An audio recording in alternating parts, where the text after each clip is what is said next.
Hey guys, let's talk about Sarah Boone. Some people had asked me to look at that case. I was aware of it and pulled up the docket. Have some things to show you because the case is allegedly scheduled to go to trial in January of next year, which, it's been about 3 years at that point. So certainly it should be at trial, but it may not make it.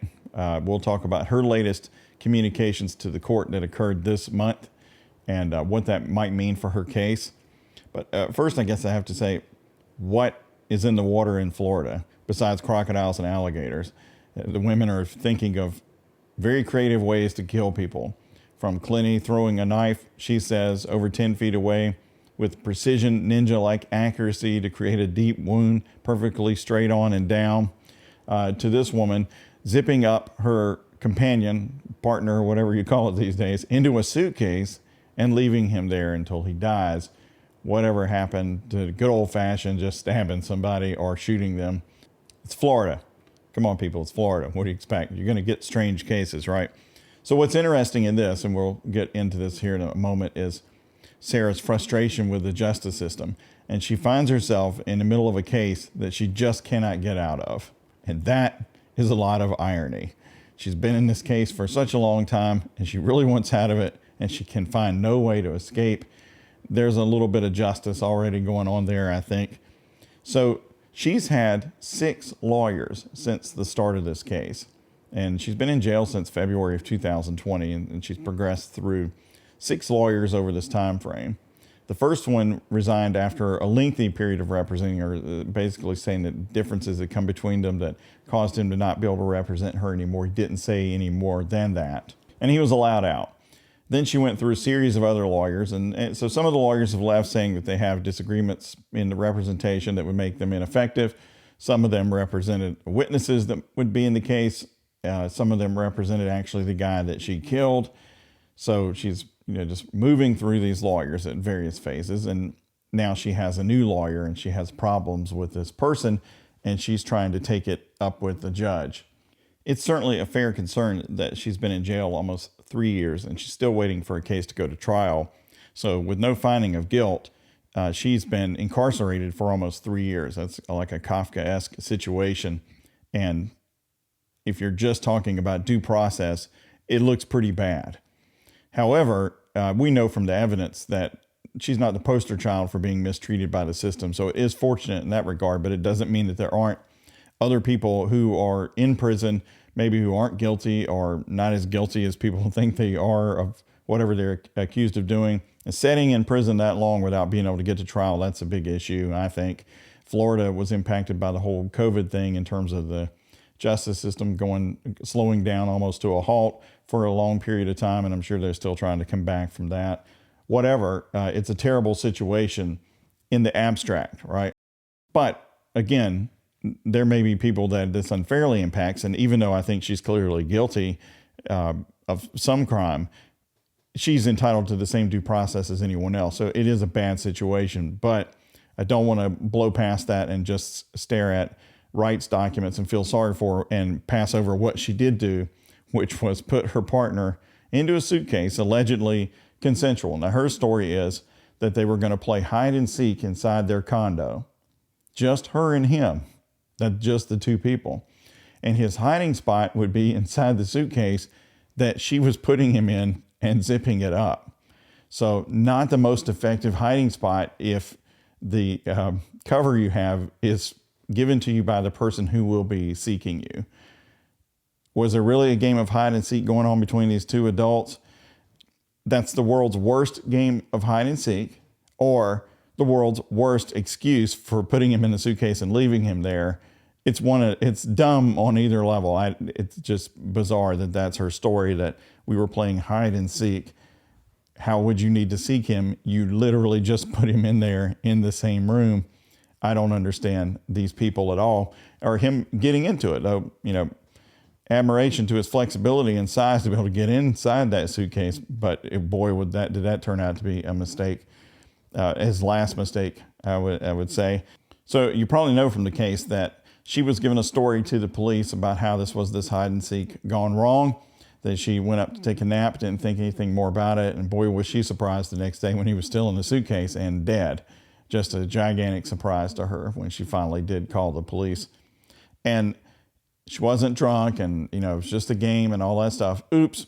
The police got on her phone and found the 2 videos where she's sitting there filming him in the suitcase and taunting him and cussing at him while he begs to be let out.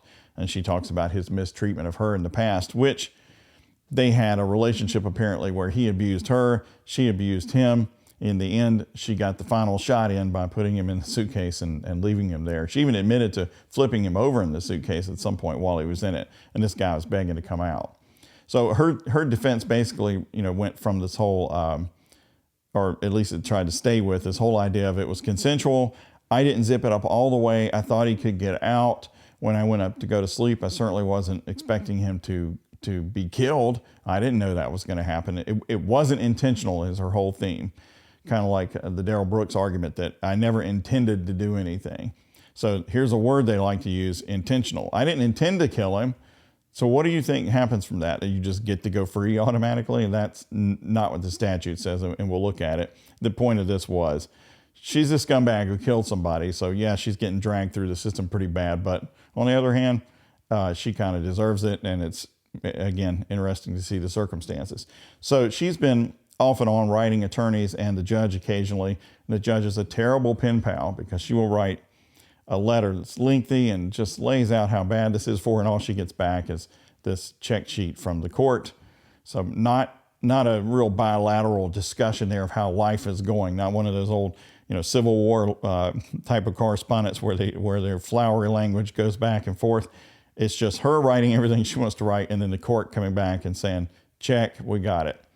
So her last missive is in November of this year, and she's complaining here that the newest lawyer she has, her 6th lawyer, is not talking to her. He hasn't communicated with her in over 11 weeks.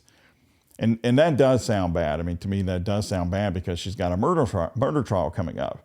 And it was only recently moved into January of next year. And January is not very far away. So if they haven't talked for 11 weeks or so, then are they really collaborating on the case? Now, that's not to say that the attorney's not working on it. I don't know. He may be doing lots of things. The record wouldn't show all of that if he were. He is somebody who was reprimanded before for not communicating with the client in a way that the bar thought was appropriate, but only the one that I saw. And, you know, if you're a busy attorney with lots of criminal cases, that could happen. I'm sure he's had lots and lots of cases, but point being, you know, she's going to be able to figure that out at some point if she hasn't. And she's already complaining that this guy will not answer her in any way that she tries to communicate with him. So this is her issue. And she says, I want to be in court for anything that happens going forward. I'm not waiving anything. I need to be able to talk to my lawyer. What is even happening here? Is this guy still representing me, or what is the nature of her complaint to the court? And I think, you know, that can become a problem. Now, he may have cured it since this letter was published onto the docket. I don't know. Maybe he's gone to see her and talk to her and let her know, you know, hey, here's our strategy. Here's what we're going to do. And I know that early in the case, they were going to call this kind of expert and that kind of expert and depositions of lots of people. But is it really that complicated? Because she did video it. She admits she zipped him up in the suitcase. And then the video shows her sitting there while he's begging to come out, saying he can't breathe. And she won't do it, cusses him out. And she goes up and goes to sleep. In fact, leaves him there all night long and into the morning. And then finally calls the police after he's dead. She's not being charged under premeditated murder. She's being charged for second-degree murder. And that just means that she has to have caused the unlawful killing of a human being perpetrated by an act that's imminently dangerous to another and evincing a depraved mind that is regardless of human life, even without premeditation. So she was arrested, and the arrest warrant makes that claim that she put him in the case, and then she deliberately decided not to release him, even after he said, you have to let me out, I can't breathe. She just left him in there and went upstairs and went to sleep. So they are not alleging that she intentionally killed the guy. And in fact, during interrogation, they keep saying, yeah, but you made the decision to go to sleep. You made the decision to leave him in there. You made the decision to ignore him when he said he couldn't breathe. So she's well covered under this charge. I think she thinks it's a genius move to say, I just went to sleep because we were playing hide and seek. I didn't mean to kill him. Well, it would be, pretty good defense to premeditated murder, but it's not going to be a defense to second degree.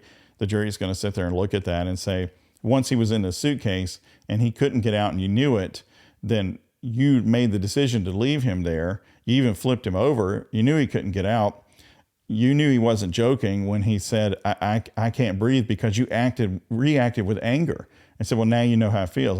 Screw you. I'm going to leave you in there. This is what she said in the video.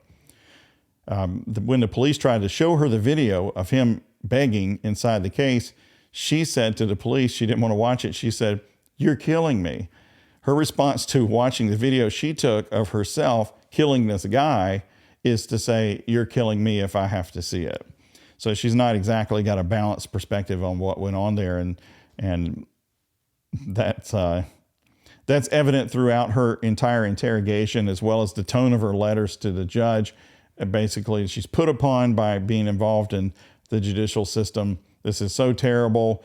She's had to deal with things like this her whole life. What has she got to do to get some kind of help? And while it is a bunch of baloney, there is this core point where she's saying, I'm not being consulted by my attorney in any way, so how can I be preparing my defense? And that rings a little bit of an alarm bell. I could see maybe a seventh attorney coming in if they can't reconcile this relationship, and maybe one more continuance. But at some point, the case needs to go to trial. So the comparison with Brooks a little while ago on this lack of intent argument, is she trying to be a Darrell Brooks here, running through all these attorneys? Is she going to start representing herself and turn this into a full circus? She's even called it a circus in her letter. And I don't think so. I don't think that she's intentionally causing these relationship destructions, because some of them are based on prior representation of the decedent or witnesses and things like that. She may be very hard to get along with, but I don't think she's trying to run through attorneys in order to create some situation there. But she's the one saying, hey, just talk to me more. And also, let's go ahead and do this trial. That's what she says in her letter. So I don't think that's the tactic. And if she wanted to represent herself, she could just say that. But instead, she has said in a letter to the judge, look, I got to have a lawyer because I don't know the protocols. I don't know the procedures. I don't know how to do any of this. So I don't think her mindset is, I'd like to do this myself. She's not claiming subject matter jurisdiction. She's not talking about flag fringe and things like that.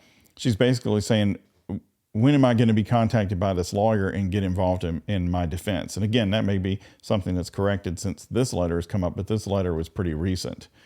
So to me, that could jeopardize the court date in January. If they're at this level of disconnect between each other, wouldn't surprise me if she writes some other letter to the judge. But in terms of having her for a client, well, it's just an assumption. I was watching her interrogation, and here she tries to accuse the police of trying to force her to say things and making assumptions, and the detective is having absolutely none of that, completely flips the script back. And you're the only one laughing. Okay. And you're the only one saying derogatory comments. Like you're mad. No. Please don't. I don't mean to sound negative, and I don't know if I can say this, but it's like you guys are kind of trying to feed me. No, I'm just trying to show you a video that you no longer want to watch because you probably don't want to know the outcome of how and what you said. So I thought that was a very effective job by the detective to continue to control the ground and say, no, we're not gonna change this. We're not changing the whole dynamic here. We're not going to your fantasy realm. That is something that Brooks would always try to do, is get off of the central issue onto some side grievance that he has and accuse other people of things. And that's what she was doing with the detective. And during the whole interrogation, that's what she did with the guy that was killed, is how bad he was and how long suffering she was. And although she loved him, she put up with so much. She's a great mother, and it's just a game they played, and she would never do this, even though she did do it. So she's completely full of it, and maybe her interactions with her attorneys are similar in that way, in that she has a fantasy belief of how things should proceed. And since that person's supposed to be on her side, she may be more aggressive in saying, here's the fantasy I believe in. That's the fantasy that we need to do. And if that's the case, it could be hard to get along with her. I don't know. I don't want to represent her, and I couldn't. I'm not licensed down there, but thank God there are people who are willing to do it. And hopefully the case can get to trial in January. I don't know that there's a lot more to say about it than has been said, other than it's very unusual to go through this many lawyers. And I think there could be an issue with the case between now and trial because of that and because of the situation that she's saying she's in. So is it an open and shut case? It looks that way, at least in terms of some level of crime to me. And I guess we'll just have to see when they bang the gavel and start the trial. Thanks, bye.